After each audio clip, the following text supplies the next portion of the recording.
네, 요즘 교회를 다니는 사람들은 많이들 한 번씩 생각을 해봤을 겁니다. 아, 내가 지금 교회를 옮겨야 되나, 이 교회를 계속 다녀야 되나 하는 그런 갈등을 많이들 가지실 겁니다. 그, 저도 이제 주위에서 교회에서도 주변 사람들에게서도 많이 그걸 보고 있고요. 또 많은 또 이런 유튜브를 통해서 이제 그 목사님들 설교 말씀 듣다 보면은 그 밑에 그 댓글란을 보면은 그 고민들을 많이 털어놓습니다.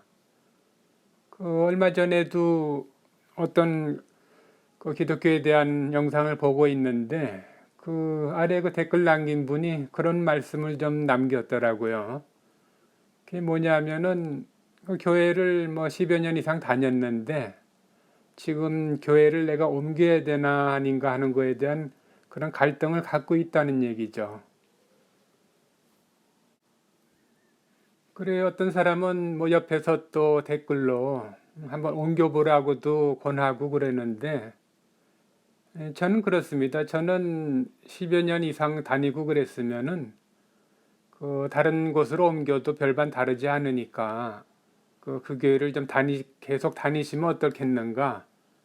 그 이제 그 교회 목사님이 아주 뭐 그 이단이 됐다거나 뭐 아주 그 나쁜 짓을 많이 한 사람이 아니라면 그 그 교회를 좀 그냥 그 자리를 지켜서 그 목사님을 도와서 그 교회에 좀 남아 있으면은 그게 더 현명한 생각이 아닐까 해서 좀 그런 좀 조언을 하느라고 댓글을 남긴 적은 있었습니다. 근데 뭐 그 댓글란에 많은 대화를 할 수 있지는 않기 때문에 그냥 그러고 말았는데 그 제가 그렇게 댓글을 남겨드린 이유는 그 지금 현 한국의 뭐 미국도 마찬가지고 한국도 마찬가지겠죠. 그 한국의 어느 한두 교회의 문제가 아닙니다, 그것이. 그리고 교회를 옮겨서 뭐 좋은 목사님 만나서 신앙생활 잘 한다는 그 보장도 없죠. 예, 보장이 없습니다. 예, 그 교회 목사님이 그것도 그분 말씀이 그래요. 그 교회 목사님을 설교를 듣고 있어도 참 뭔가 답답하고 귀에 안 들어온다. 그런 말씀을 하세요. 근데 한편으로 달리 생각해 보면은 그것이 꼭 나쁜 거는 아닙니다. 왜 그러냐면은 요즘은 유튜브를 통해서 그 다른 목사님들의 설교를 이제 쉽게 접하고 그래서 이제 많이 듣지 않습니까? 그러면은 이제 유명한 목사님들 뭐 인터넷이나 유튜브에서 그 인기가 있는 목사님들 얘기 들으면 설교 말씀 들으면은 좀 시원시원하게 들려오죠. 그 내가 다니는 교회 뭐 작은 교회든 뭐 그렇지 않은 교회든 그 목사님 말씀 듣고 있으면은 참 답답합니다, 그게. 예, 귀에 잘 들어오지도 않고. 그런데 한번 생각해 볼 필요가 있어요. 그 시원시원하게 잘 들어오고 말씀이 사람들에게 인기가 많은 목사님의 설교가 과연 다 좋다고 볼 수가 있는가, 그것이. 내가 다니고 있는 그 작은 교회나 중견 교회 답답하게 들리는 그 목사님의 말씀보다 과연 그것이 더 나은 말씀인가 하는 얘기죠. 예수님의 말씀이 이 세상 사람들 귀에 듣기에 결코 달콤한 말씀이 아닙니다.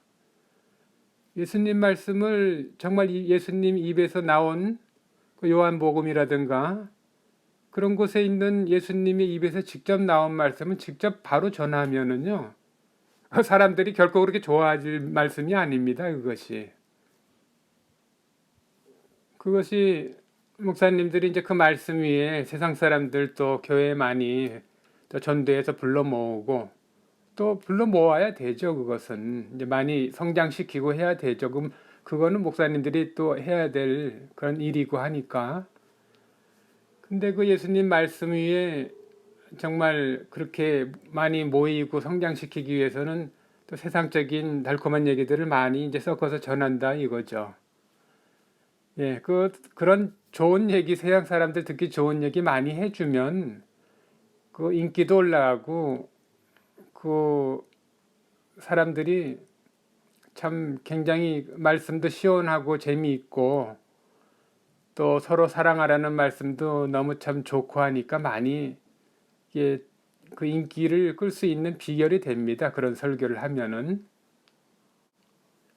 그래서 그런 설교들을 많이 우리가 인터넷 같은 걸 통해서 이제 접하다 보면은 그 내 담임교회 목사님의 그 설교가 좀 답답하고 좀 떨어지는 것 같기도 하고 그래요.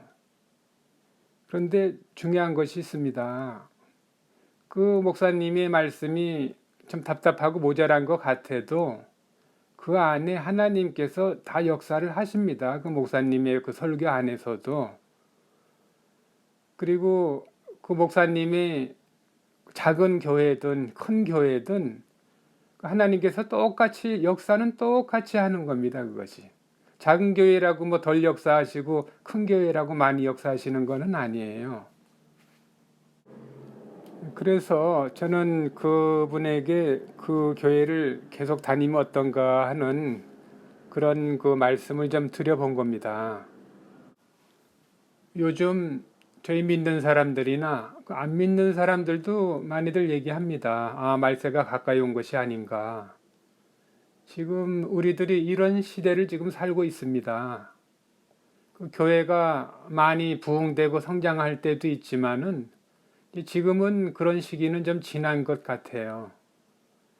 지금 그런 상황에서 어느 교회고 다 어렵고 또 교인들은 자꾸 빠져나가는 그런 시대이기 때문에 그 교회 목사님들도 굉장히 어렵습니다. 교회를 유지하기도 어렵고 그 가운데에서 이제 사람들을 붙들고 또 더 모이게 하려니까 그 세상적인 얘기를 많이 이제 예수님 말씀이 이렇게 섞어서 하고 그러거든요. 그렇게 해서 인기를 얻고 성장하는 그런 교회나 그런 목사님보다 그냥 그 자신들이 다니는 조금 모자란 것 같고 답답해 보이는 목사님의 설교라도 그 내가 다니는 목사님에 대해서 이해하고 현 시대에 대해서 그래도 저만큼 하는 것이 참 그래도 힘써서 하시는구나. 이렇게 우리가 그 목사님이나 그 교회에 대해서 그 이해를 할 필요가 있어요. 이해를 해 드려야 됩니다. 그리고 목사님 위해서 또 좀 잘 해나갈 수 있도록 기도를 해드려야 되죠. 그렇게 해서 여기저기 옮겨 다니다가 또 뭐 가나안 성도가 될 수도 있고 요즘 가나안 성도가 요즘 뭐 유행 아닙니까? 그래도 교회 나가서 서로 형제자매들 모여서 또 찬양도 하고 예배드리고 하는 것이 좋은데 이렇게 여기저기 다니고 그러다 보면은 또 교회 생활에 흥미를 잃고 교회 생활을 못하게 될 수도 있어요. 그렇기 때문에 그 목사님에 대해서 담임 목사님에 대해서 아주 나쁘고 이단만 아니라면은 그 정도에 만족할 필요가 있습니다. 만족하고 그 옮겨 다니시는 것보다 그 자리를 이렇게 지키시는 게 좋지 않을까 하는 그런 생각이 저는 많이 그런 걸 가지고 있어요. 그렇기 때문에 여러분들이 참고하셔서 그 교회를 옮길 생각이 있으시다면은 한번 깊이 한번 현 시대, 현 우리나라의 그 교계에 대해서 그 작게 생각하시지 말고 크고 넓게 한번 생각을 하셔서 하나님의 뜻을, 하나님의 인도하심을 한번 잘 생각해 보셨으면 하는 마음에서 이런 말씀을 한번 나눠봤습니다.